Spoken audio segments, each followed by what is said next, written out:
cremos, segundo a eficácia da força do seu poder, o qual exerceu ele em Cristo, ressuscitando-o dentre os mortos e fazendo-o sentar à sua direita nos lugares celestiais, acima de todo principado, potestade, poder e domínio, e todo nome que se possa referir, não só no presente século, mas também no vindouro, e pôs todas as coisas debaixo dos pés, e para ser um cabeça sobre todas as coisas, o deu à igreja, a qual é o seu corpo, a plenitude daquele que tudo enche em todas as coisas.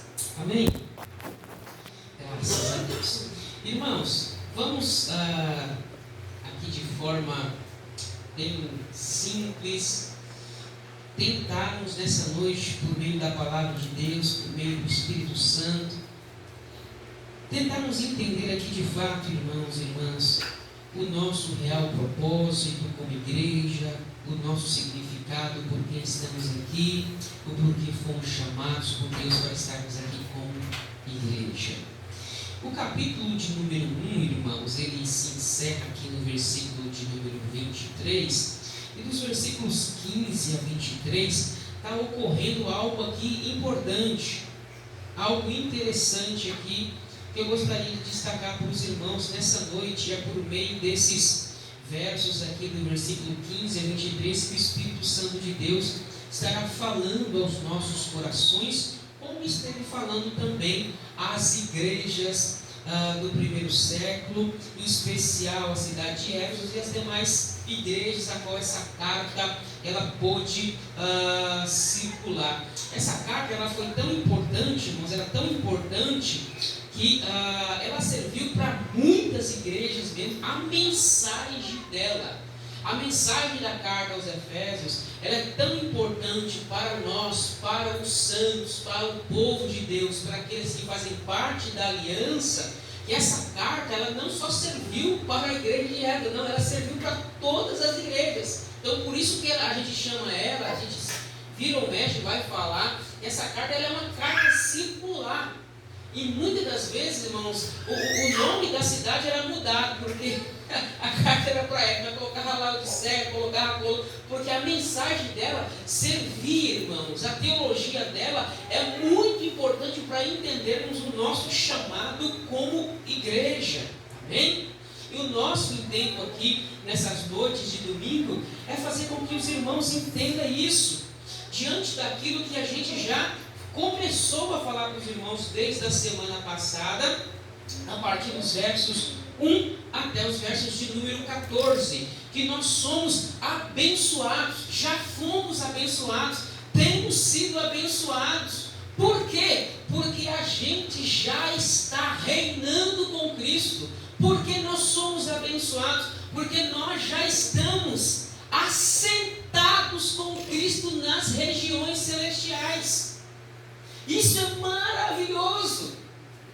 A igreja, nós como igreja, você tem que entender o seu lugar de posição já. Você, mais para frente, a partir do capítulo 2, vocês vão ver Paulo falando qual era o nosso estado, aonde a gente estava.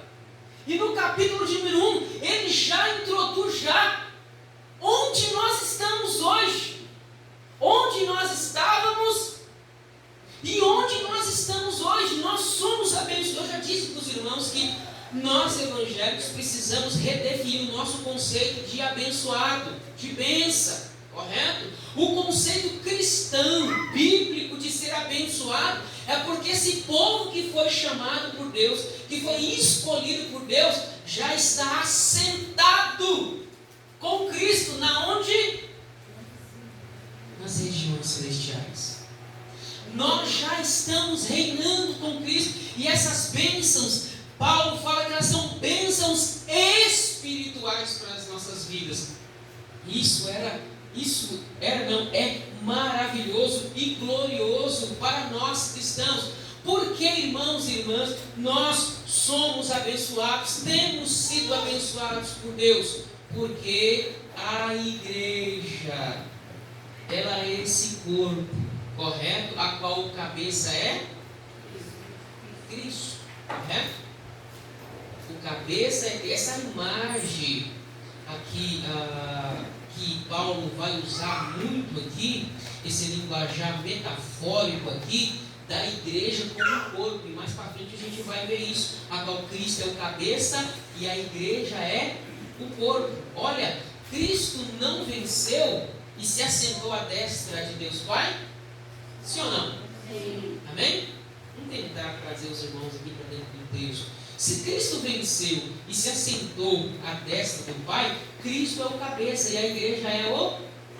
Logo a igreja, ela é abençoada porque ela está unida a Cristo. Eu acho que falei isso semana passada acerca dessas bênçãos acerca da igreja, porque ela está unida a Cristo, correto? Então, a igreja é o corpo a qual está unida a esse cabeça que é Cristo. Isso forma um corpo, cabeça e corpo. Então, a igreja, se Cristo venceu, a igreja venceu junto com Cristo. Então nós estamos assentados com Cristo, nós já podemos desfrutar dessas bênçãos maravilhosas, correto?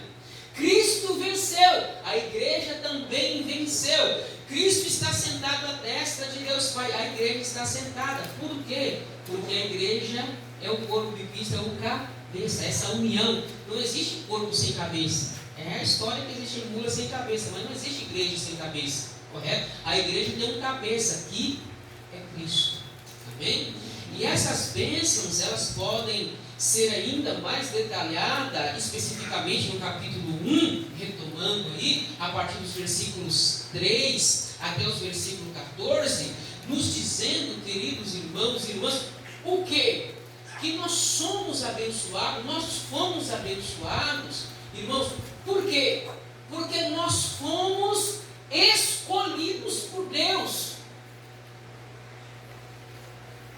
Nós somos predestinados por Deus.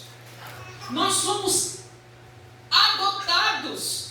Nós fazemos parte dessa família, dessa nova família. Olha que coisa maravilhosa se nós, irmãos e irmãs, é a gente tentar transmitir para os irmãos o que significa ser igreja. O que significa fazer parte desse novo povo.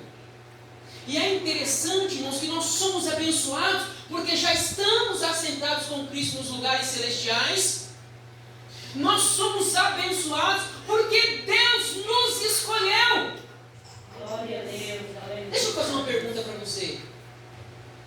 Existe aqui nos versículos 3 até o versículo 14... alguma coisa que você fez, alguma coisa que o ser humano fez, que você fez, que a igreja fez para que Deus escolhesse ela?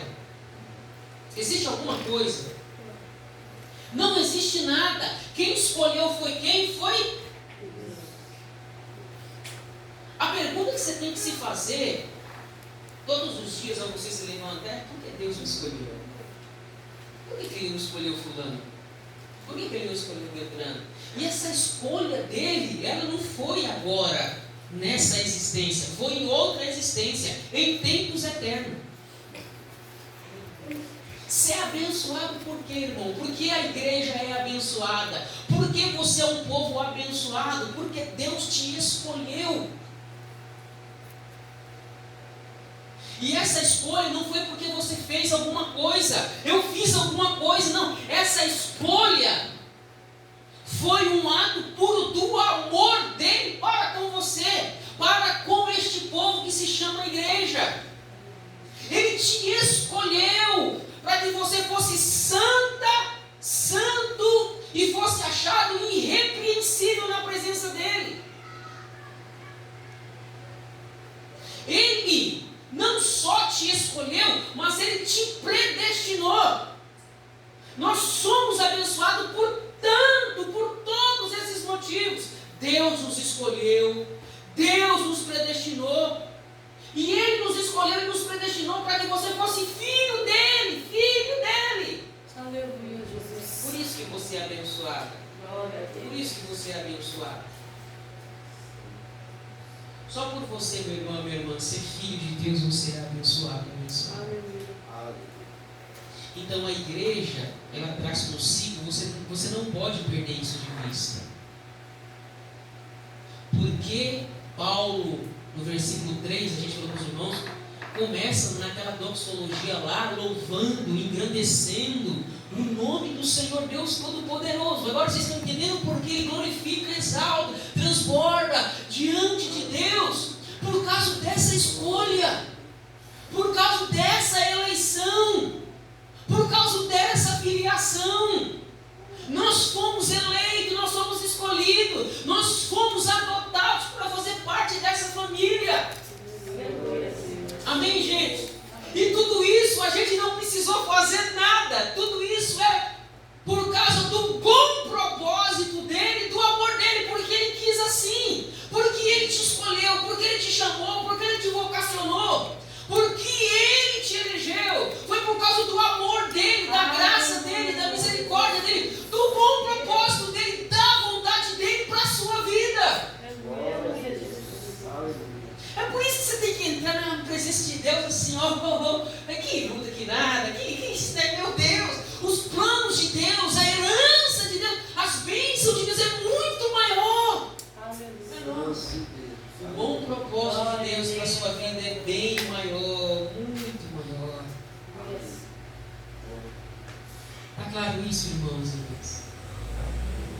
E é interessante que a gente só soube disso porque Deus enviou o seu Filho Jesus para revelar esse mistério que até então estava escondido, mas agora foi revelado por meio de Jesus. Jesus é que revelou o plano eterno do Pai para nós, para a igreja. Jesus é que veio revelar esse plano maravilhoso. Você sabia que foi Deus que escolheu? Para quê? Para que você fosse santo, separado, um povo exclusivo para o uso dele, para a vocação dele. Mas por que ele me escolheu? Para a honra e para a glória, para a nossa alegria, para a nossa alegria, para a alegria dele, para a glória dele. Ah, é? É. E ele te predestinou, breve destino, para que você fosse filho e filha. Você sabe o que significa ser filho? Ser filha. Paulo está usando um linguajar aqui, é claro, da cultura romana. Como você se torna filho, você tem direito a toda essa herança celestial, de vitória, de bênção. Você é essa filha, esse filho de Deus, que o inimigo muitas das vezes cega, coloca uma lente assim, para que as pessoas não entendam a verdade do Evangelho. E o que dói nas nossas almas, e esses conceitos, irmãos e irmãs, estão sendo todos destruídos. Que a igreja, que você, meu irmão, minha irmã, não é abençoado, que você não é abençoado com coisíssima nenhuma. Para você ser abençoado, você tem que ter isso, você tem que ter aquilo, você tem que ter. Não, abençoado é aquele que tem um cartão, é um cartão de não sei quantos mil reais. Abençoado é aquele que mora não sei na onde, abençoado é aquele que faz isso, faz aquilo, faz o outro. Mentira! A definição bíblica de abençoado, meu irmão e minha irmã, você pode ler em Efésios 3, os versículos 3 ao 14 do capítulo 1. Você vai entender como Deus olha para os seus filhos e como Paulo explica para a igreja o porquê essa igreja é abençoada. Porque ela já está sentada com Cristo. Se você entender que você já está reinando com Cristo, você já pode desfrutar dos privilégios de filha, de filho de Deus, de eleito, de escolhido. Meu Deus do céu, Jesus. Eu sou eleito, meu Pai do céu. As pessoas, amados irmãos, todos usando no final do ano, jogam na Mega Sena, tentando acertar aqueles benditos números. Mas não tinha uma escolha. Mas Deus, irmãos e irmãs, olha, Deus jogou os jogos dele, a caixinha dele lá, toda hora ele quis tirar seu nome. 10 milhões, 15 milhões de pessoas terminadas, ele falou, puxou seu nome, joga a ordem, puxou seu nome, saiu o seu nome. Ele te escolheu, ele te elegeu. Não esqueça isso, porque senão você vai entrar dentro dessa cultura da depressão, dos crentes que estão a coar. Meu Deus, Sabe aquelas crises, aquelas fases que você entra assim, entendeu? Não vejo a hora de ver um quarto, uma cama, uma coberta, me sentar debaixo, ninguém me ama, Deus não me ama, minha começa por Deus não me ama, Jesus não me ama, o Espírito Santo não me ama, meu patrão não me ama, minha família não me ama, minha sogra não me ama, ninguém me ama, e se entra lá dentro assim, e se esquece dessa herança, e você puxa um texto desse, e lê para o Satanás, e lê para essa depressão, e lê para esse rancor, e eu falo, não, eu sou um eleito, eu sou um escolhido, Deus me escolheu, e qual é a prova que Ele te escolheu? Você faz parte da igreja, Ele te selou com o Espírito Santo, é a garantia. O Espírito Santo é a garantia que você é eleito, é escolhido, e que Ele vai voltar para te buscar. E a gente está deitado com o Espírito Santo lá na amargura, na depressão, se esquecendo, está com toda a riqueza, a maior garantia. Né, meus irmãos? Agora, o versículo de número 15, a gente entende. Por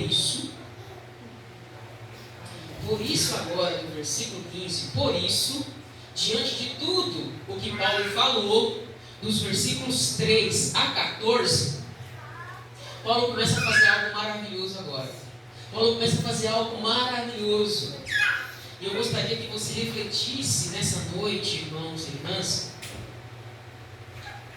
dos versículos 15 a 23, e é isso que nós vamos analisar. Diante de tudo isso que Deus fez agora, Paulo começa a fazer algo agora.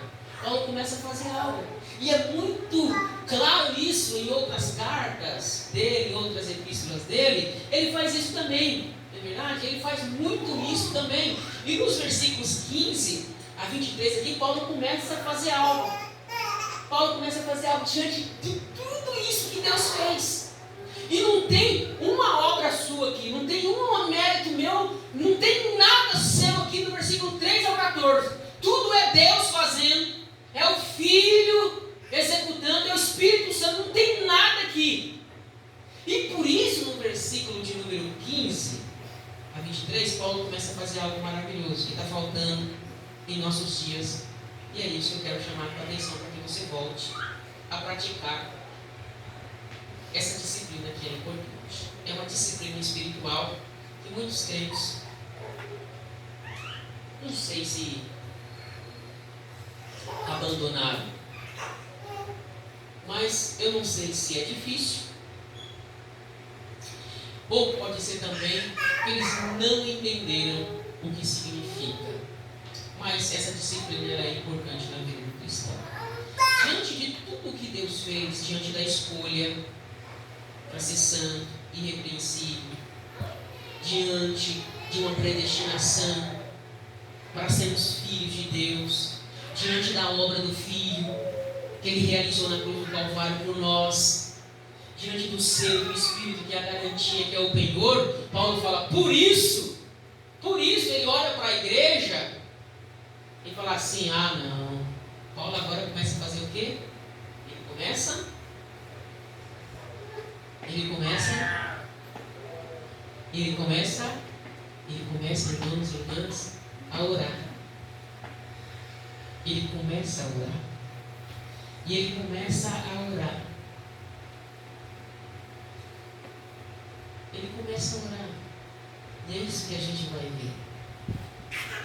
É interessante que na carta aos Efésios, Paulo tem momentos no ministério de Paulo, quando ele está escrevendo diante da grandeza daquilo que Deus fez, que Deus realizou, ele começa a falar dessa grandeza, ele vai até o versículo 14, aí ele não aguenta, ele é aquele crente pentecostal, ele fala, deixa eu dar uma parada, deixa eu começar a orar.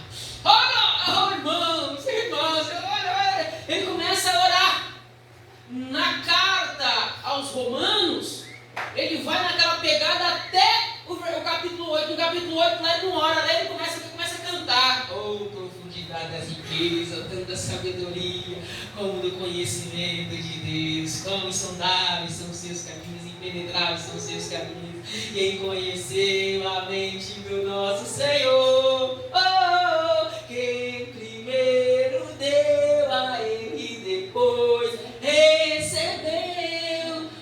dele, por ele, para ele são todas as coisas. Era isso que deveria estar acontecendo no nosso meio agora. Diante de tudo aquilo que Deus fez, a gente falava, pastor, eu vou orar. Vou começar agora a orar esse Deus, vou começar a orar. Então Paulo é assim. Ele vai falando assim, um tempo, daqui a pouco ele para e começa a cantar. Né? Você vê que não é coisa de pentecostal, é coisa bíblica. Ele para cantar, daqui a pouco, aqui na carta dos Efésios, diante de tudo aquilo que Deus fez, ele para e começa a orar pela igreja. Ele começa a orar.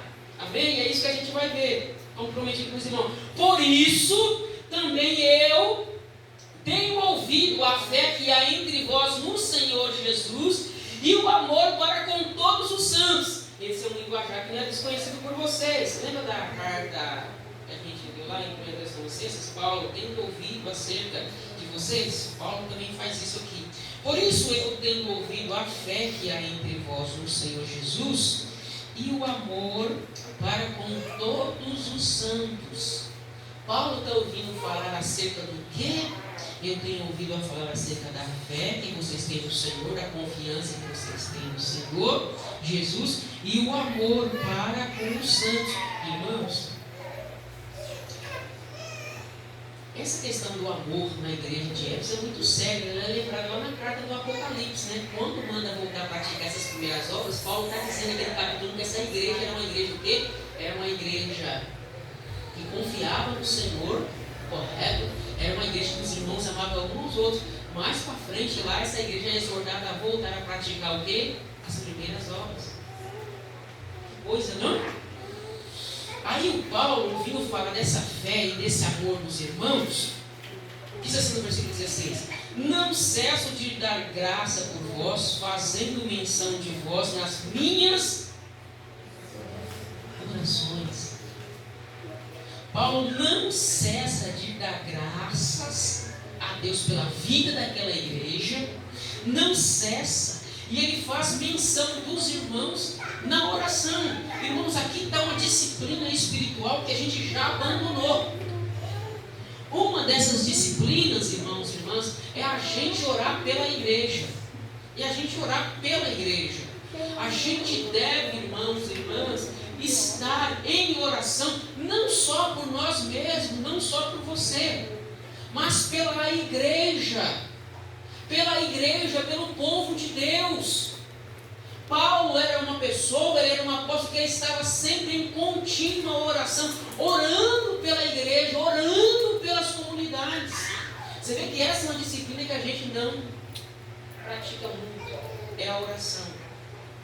Essa oração de a gente orar pela igreja, orar pelo povo de Deus, irmãos e irmãs, ela tem se esvaído cada vez mais. A gente, quando ora, olha lá, irmãos, a gente vai orar por nós. Outra dificuldade, irmãos e irmãs, dos crentes hoje orar, talvez é porque eles não entenderam o significado dessa disciplina tão importante que é a oração. Irmão, irmã, essa é uma exortação que a gente tem que guardar nos nossos corações e voltar a praticar a disciplina da oração, a disciplina da comunhão, da devoção, da contemplação. Ela é muito importante para nossas vidas, da gente estar em oração diante de Deus. Mas por que a gente não ora?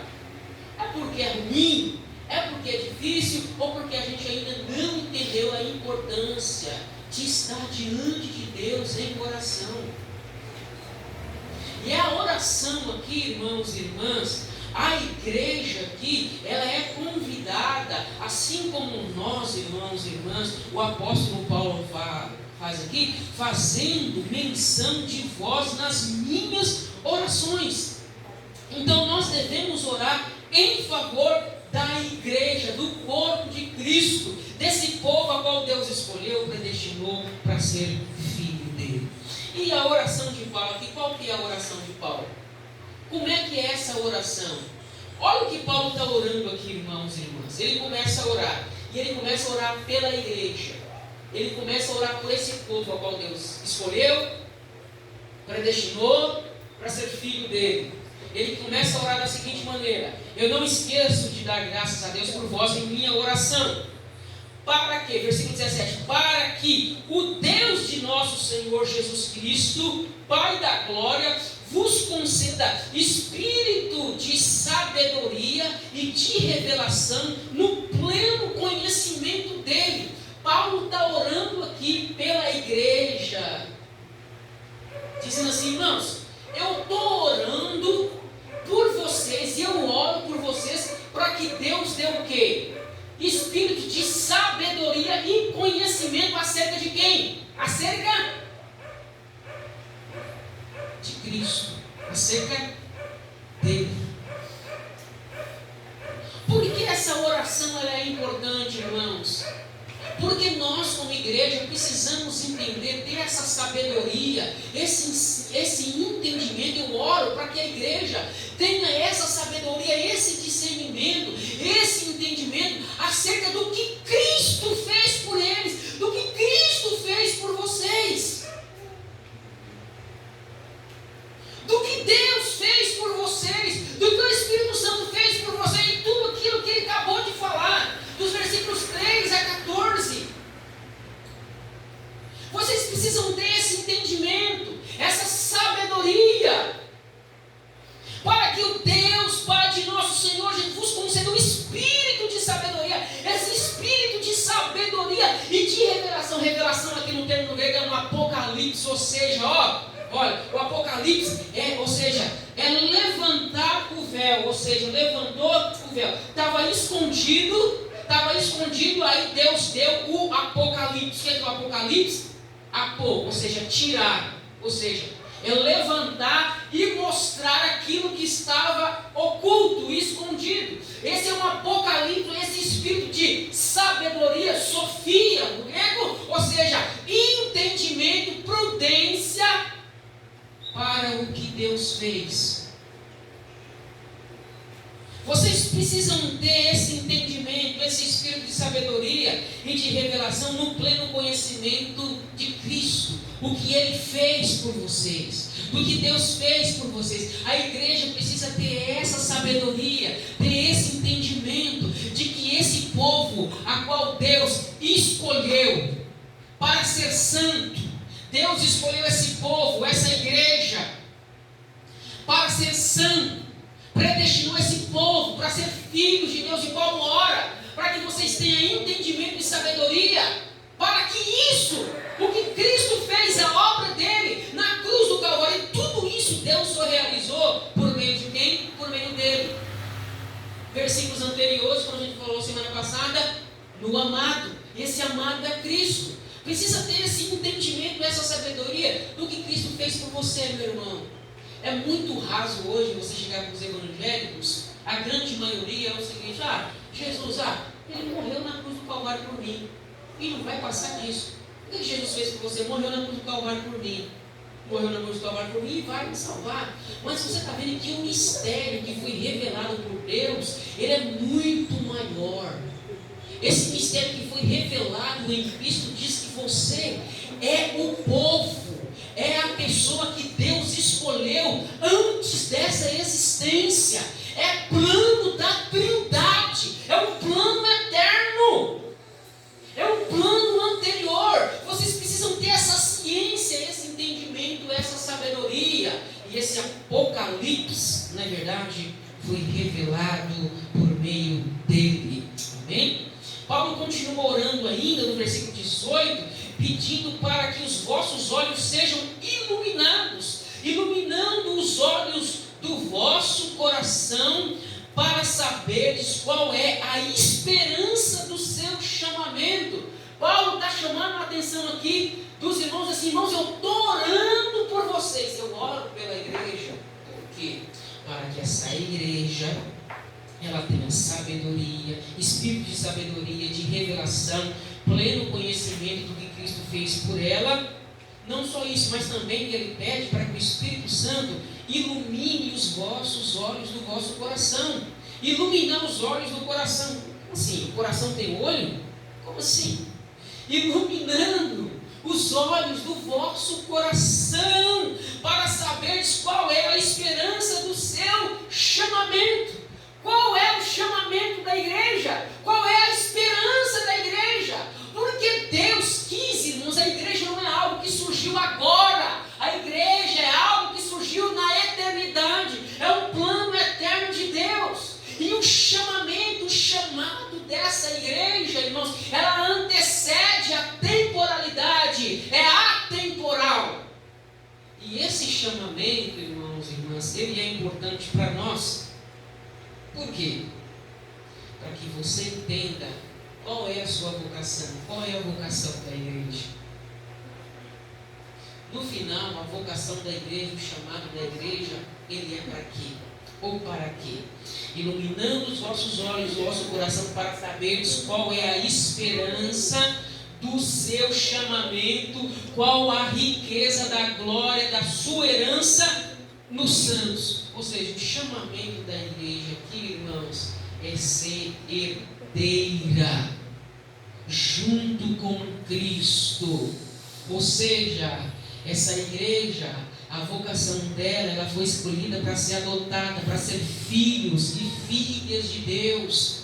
Esse é o chamamento. Deus escolheu esse povo, Deus elegeu esse povo, Deus vocacionou esse povo. Esse povo foi eleito pelo Senhor. E Paulo ora para que a igreja, irmãos, entenda isso, discirna isso, não esqueça isso, porque isso foi revelado no amado, nele e em Cristo, que você faz parte de um povo, e esse povo é a igreja, o corpo de Cristo. Amém? Esse é o seu chamamento, é o chamamento da igreja. Versículo 19: e qual a suprema grandeza do seu poder para com que cremos, segundo a eficácia da força do seu poder. Ou seja, olha, eu estou orando para que vocês entendam o real força, o real poder de tudo isso que aconteceu com vocês. Eu estou orando para que vocês entendam a suprema grandeza, o supremo poder daquele que realizou isso no meio de vocês. Versículo 20: a qual exerceu ele em Cristo, ressuscitando-o dentre os mortos e fazendo assentar à sua direita nos lugares celestiais. Gente, Paulo está orando aqui, irmãos, igrejas, vocês precisam entender a real força do poder de Deus. E esse real poder da força aqui, ele é expressado de que maneira? Da mesma maneira quando Deus ressuscitou o seu Filho dentre os mortos. Irmãos, toda conversa, todo diálogo, ele se encerra com a morte. A morte encerra todos os diálogos, toda a conversa. Mas a real força aqui é que Deus ressuscitou Jesus dentre os mortos.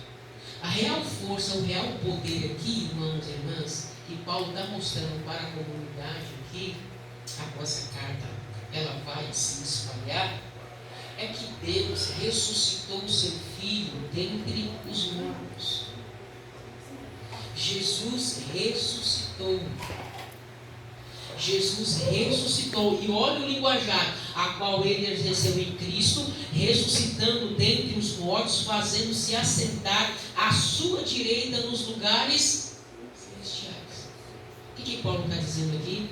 Da mesma maneira que Deus ressuscitou Jesus, Jesus venceu a maior de todas as forças, a morte.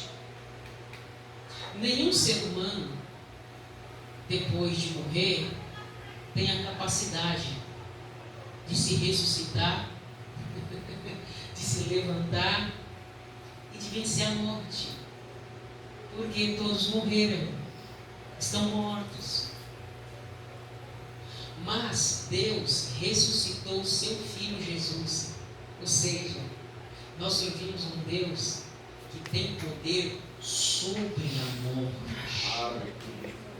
Sobre a morte. Da mesma maneira que ele ressuscitou o seu Filho dentre os mortos e fez-se assentar à sua sua destra nos lugares celestiais, foi isso que aconteceu e tem acontecido com a igreja, com esse povo a qual ele tem resgatado dentre os mortos para se fazer parte da igreja e estar junto com Cristo.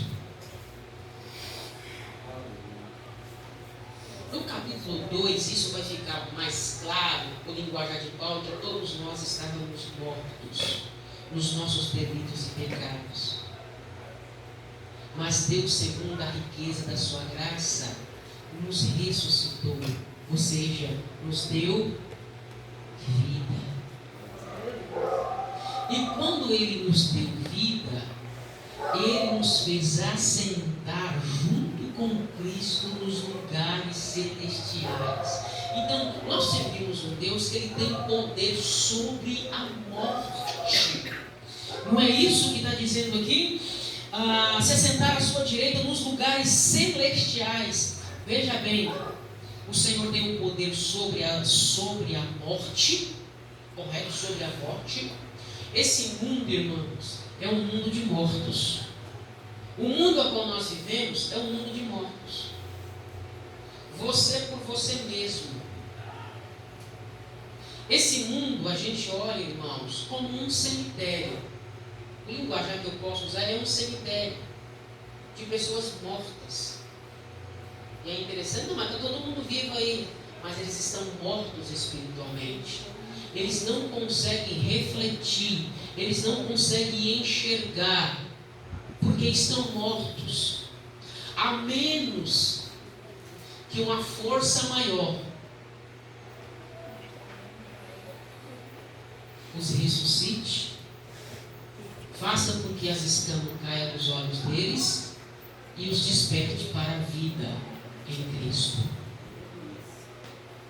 As pessoas que estão no mundo, irmãos, elas estão mortas. O linguajar paulino, irmãos, para o mundo é o quê? É que esse povo, eles estão mortos espiritualmente. E é interessante, irmãos e irmãs, que se a gente pregar para um morto, irmãos e irmãs, esse morto ele não vai conseguir ouvir, ele não vai conseguir ver, não consegue. Mas o pastor está falando, o pastor está pregando, lembra?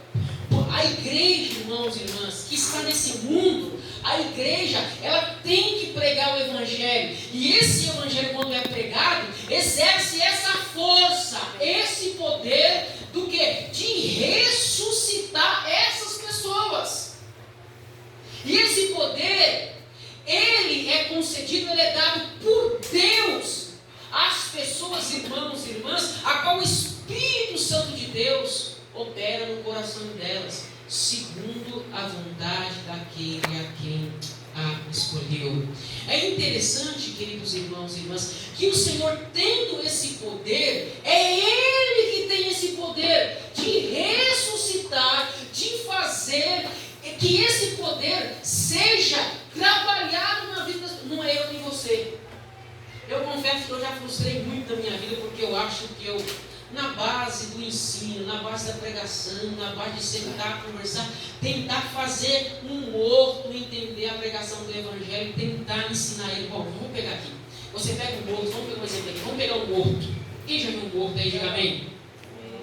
Vamos pegar um morto aqui, vamos começar a pregar para ele. Tem um morto, correto? Vamos pegar um morto aqui, coloca um morto aqui. Aí a gente está aqui cantando, ele está ouvindo? Não. Mas ele está aqui, não está? A gente está pregando, a gente está falando aqui, correto? Mas esse morto, ele não está ouvindo. Ele não está vendo. Esse morto, para que ele comece a ver, para que ele comece a ouvir, precisa daquele que tem o poder, que venceu a morte, o desperte. Amém? Amém, gente. É interessante, irmãos e irmãs, que nós jamais vamos conseguir. A igreja, irmãos, o pastor pode pregar, pode ensinar, pode falar. As pessoas vão ouvir. Legal. Mas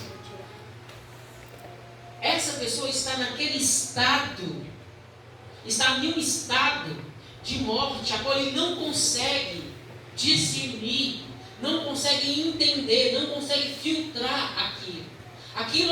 A pessoa não consegue entender, discernir a grande verdade que está sendo exposta. Mas quando o Espírito Santo de Deus começa a agir no coração dessas pessoas, essa força que vem por meio do Espírito Santo, aí a coisa começa a mudar.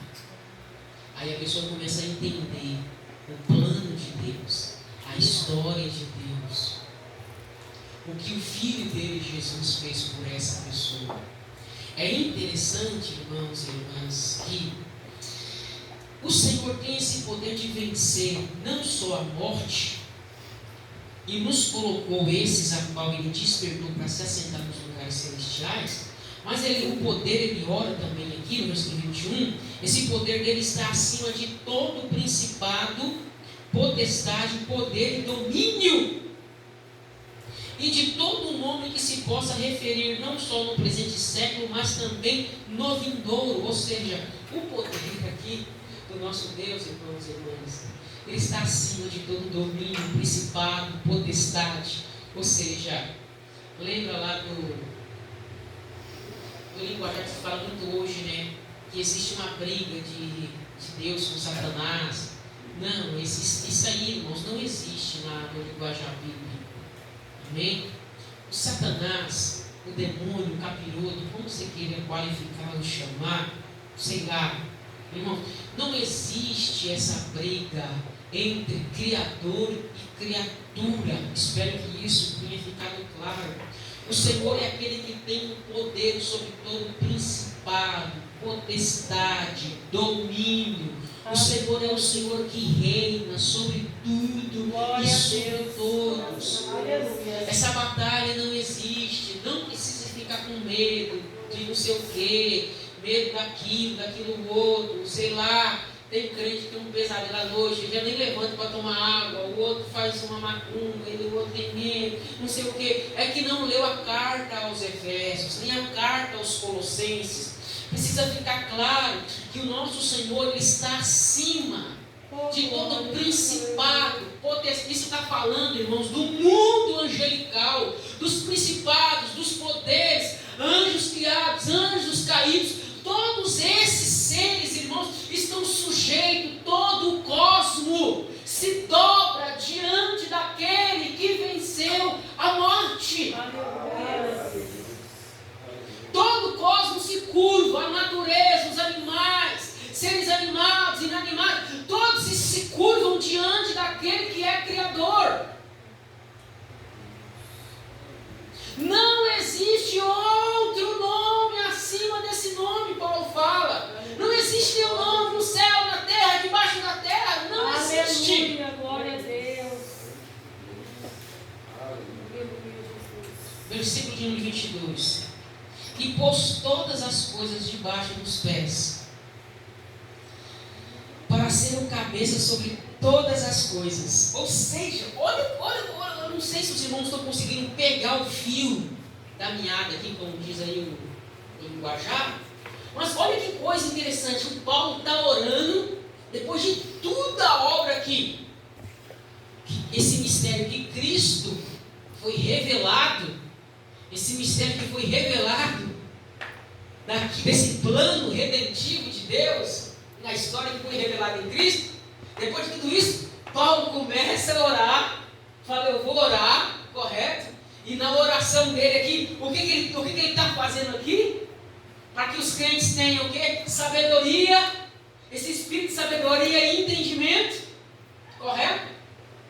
Sabedoria e entendimento acerca dele, daquilo que ele fez, correto? Amém? E o que mais que Paulo ora aqui, irmãos, e nós está orando aqui? Para que os olhos dos irmãos da igreja sejam iluminados, correto? Não é isso? O coração deles, os olhos deles sejam iluminados, para que eles entendam a vocação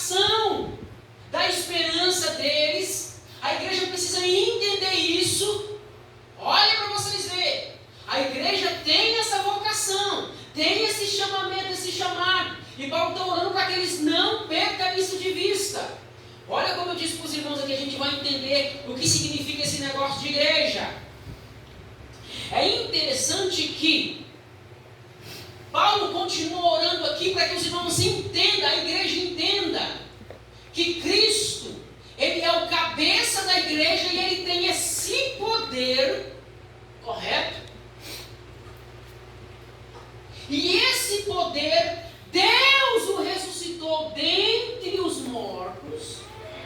E esse poder também, irmãos, é o mesmo que vai ressuscitar aqueles que foram eleitos, foram vocacionados e chamados também para esse propósito.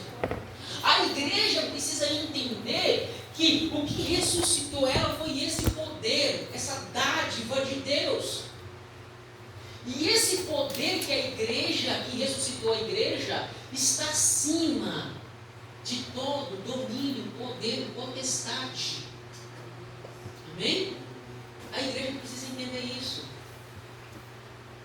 Nós servimos um Deus que tem todo o... A pergunta é então, por que dentro da igreja nós temos crentes medrosos? Por que a igreja precisa entender? Paulo dizia para a igreja, irmãos, olha, nós servimos um Deus que ressuscitou o seu Filho dentre os mortos. Esse Filho exerce o poder acima de todo o principado, de toda a potestade, de todo o domínio. Seja no mundo angelical, seja no mundo terreno, correto? Seja no céu, seja na terra, o Senhor exerce o senhorio dele, o domínio dele. Por que a igreja precisa entender isso? Que o Senhor dela, o Deus dela, tem o poder sobre tudo isso. E por que hoje nós temos, irmãos, irmãs, somos tão temerosos, somos tão medrosos, somos tão tímidos? A igreja, irmãos, ela tem que ter esse espírito de fortaleza, de ousadia, não de timidez. No sentido aqui que a igreja é fraca, que ela serve um Deus fraco, esse espírito de timidez. Não. A igreja ela tem que avançar. E as portas do inferno não prevalecerão contra ela por causa desse poder que o Senhor exerce sobre todo o domínio, sobre toda a potestade. É por isso que nós temos que orar. O inferno tem que recuar. Porque esse poder, irmãos e irmãs, ele é muito interessante porque ele foi delegado à igreja. Não foi isso que Jesus fez? Irmãos e irmãs, eis que vos dou poder e autoridade. Por que Jesus disse para a igreja, eis que vos dou poder e autoridade? Para quê? Para pisar escorpião, se beber algo de fada algum. Por quê, irmãos? Porque quando ele ressuscitou dentre os mortos, qual foi a primeira coisa que ele disse? Olha, eis que me dado todo o poder e toda a autoridade. Você sabe qual é a autoridade de Deus na terra? Quem deve ser a autoridade de Deus na terra? A igreja.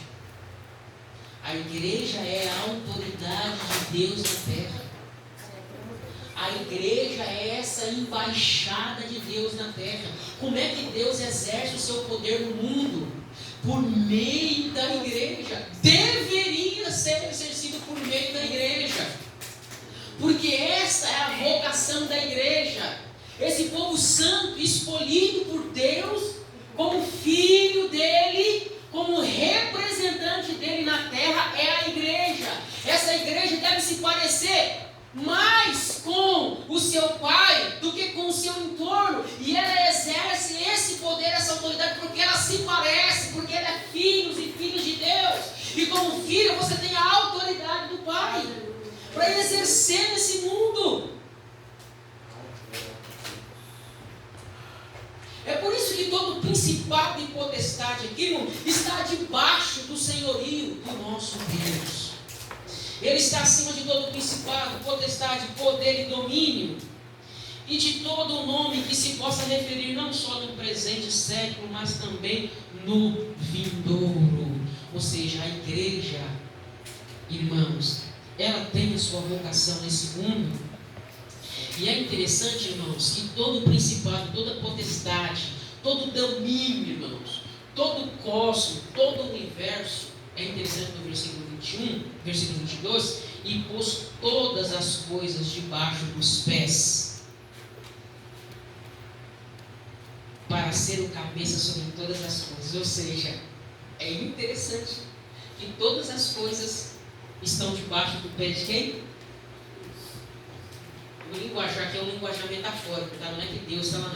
Tem aquelas imagens de missão do planeta Terra, quando eu tenho um Senhor com um pé em cima da Terra, assim. Tem um pé e as pessoas. Não, o linguajar aqui metafórico, ou seja, é que o Senhor é Senhor de todo o cosmos, todas as coisas, pois debaixo do pé dele. Isso significa o quê? Quando você está com o pé em cima de alguma coisa, significa o quê? Poder, domínio, tudo está. Você como igreja, você está entendendo?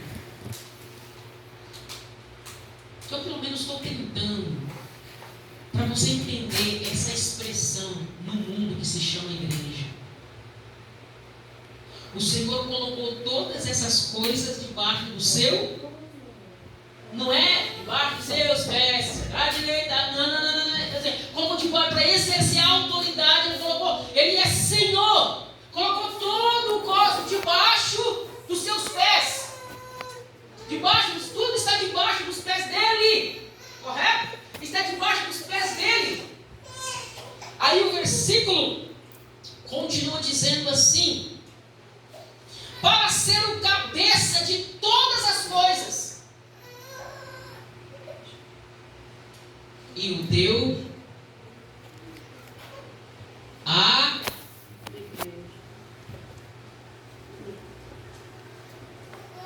a igreja é a autoridade, deveria ser.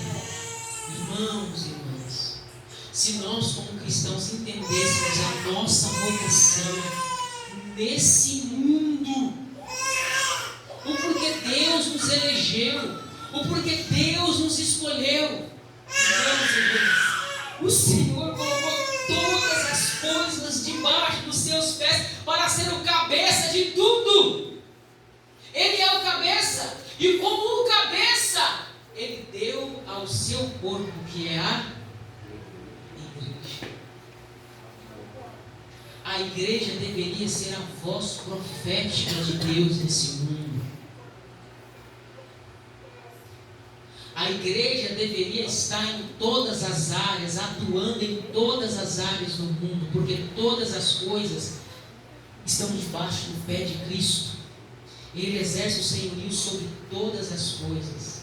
E o que ele fez com esse senhorio? Ele delegou a quem? A sua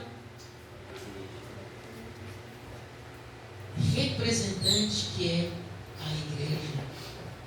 A igreja. Todas as coisas. Ele deu à igreja. O versículo 23, a qual é o seu.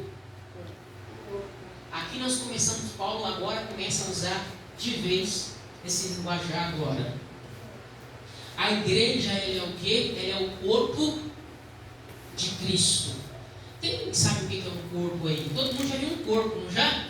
Está cheio de corpos aqui, não é verdade? E um corpo, ele é formado por quê? Ele é formado por membros, correto? Ele é formado por membros. Um corpo tem diversos membros, correto? Um corpo tem braço, tem perna, tem dedo, tem tudo. Então a igreja, irmãos e irmãs, é o seu corpo. E esse corpo, ele é formado por diversos membros. Amém?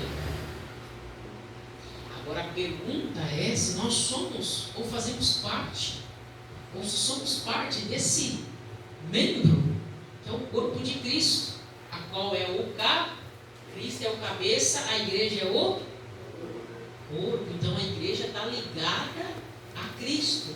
Não existe corpo sem cabeça. Então nós fazemos parte da família de Deus, dessa vocação atemporal que se revelou na história.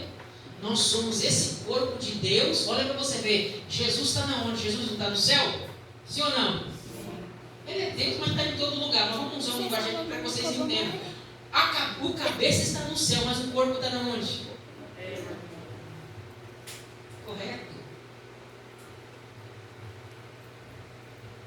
Essa ligação ela é importante do céu para a terra, correto? Diz que toda ligação, todos os nossos pensamentos, primeiro tem que passar pela cabeça, né? Pela cabeça, na verdade. Mexe com o dedo aí, o seu aí, mexe com o dedo, né? Diz que por milésimo de segundo, não sei, passa um negócio aqui na cabeça para que você... O cabeça está no céu, mas o corpo de Cristo está na onde? Está na terra, correto? E esse corpo de Cristo, que é a igreja, ele está aqui, esse corpo, esses membros, todos exercendo a sua função para um propósito. A qual é o seu corpo? A plenitude daquele que tudo enche todas as coisas. Entendeu aqui? A qual é o seu corpo? A plenitude daquele que enche todas as coisas. O corpo de Cristo aqui, que é a igreja, correto? Ela deveria, irmãos, encher todas as coisas. O corpo de Cristo é a igreja. Nós, como igreja, irmãos e irmãs, nós não temos entendido a nossa vocação nem o nosso papel como igreja. E a autoridade a qual Deus deu a cada um de nós como filhos e filhas de Deus. Mas eu acredito que a cada capítulo isso vai ficando muito claro. Eu entendo que é muita informação, porque, irmãos e irmãs, toda a nossa vida a gente entrou na igreja e a gente entendeu a nossa vocação no Senhor. Aqui eu aceitei Jesus e eu esperando Ele para me salvar e morar no céu, e mais nada disso. Mas não. Nós vamos entender que o Senhor te escolheu. Se você está aqui é porque o Senhor te escolheu atemporalmente, para que você fosse santo, escolhido para ser filho e filha dele. E você não fez nada para merecer isso. Foi da vontade dele, foi do beneplácito dele, foi do querer dele fazer de você um filho ou uma filha dele. Amém? E tudo isso, amados irmãos e irmãs, nós como igreja, Paulo ora para que a igreja aos Efésios e todas as igrejas não esqueça disso, para que a gente tenha isso em mente, esse espírito de sabedoria, esse espírito de entendimento do que Cristo fez por nós. Que esse plano maravilhoso de Deus, de ressuscitar o Filho dele, é o mesmo que tem agido para ressuscitar pessoas, para que esse corpo dele, que é a igreja, continue atuando nesse mundo. E nós, como parte desse povo, irmãos, irmãs, nós louvamos ao Senhor. Nós vemos aqui o que? A graça de Deus. E a graça de Deus vai ficar mais clara a partir do capítulo de número 2. Aqui nós vemos a imensa graça de Deus atuando e agindo. A pergunta, irmãos e irmãs, que eu e você deveria fazer é o seguinte: Senhor, tem tanta pessoa nesse mundo, por que o Senhor me escolheu? Por que o Senhor me vocacionou? Por que o Senhor me chamou? Por que o Senhor me elegeu? Por que o Senhor tirou as escamas dos meus olhos? Por que o Senhor fez me entender? E a carta aos Efésios é essa carta que nós como igreja vamos entendendo melhor a nossa vocação e o nosso chamado. Porque o seu chamado, talvez você pensava que foi no dia que você aceitou Jesus e foi uma decisão sua. Não. Foi uma participação, uma ação divina aí, atuando no seu coração. Deus regenerando o seu coração daquilo que Deus já começou a conversar com a Trindade lá na eternidade. pergunta não é porque muitas pessoas estão morrendo e indo para o inferno sem Deus. A pergunta é, por que você não está indo para o inferno sem Deus? Por que Deus te escolheu? Por que Deus te elegeu? É porque você faz parte da igreja. Você tem uma vocação de Deus nesse mundo. E a sua primeira vocação, como filha e filha de Deus, é ser santo. É ser irrepreensível.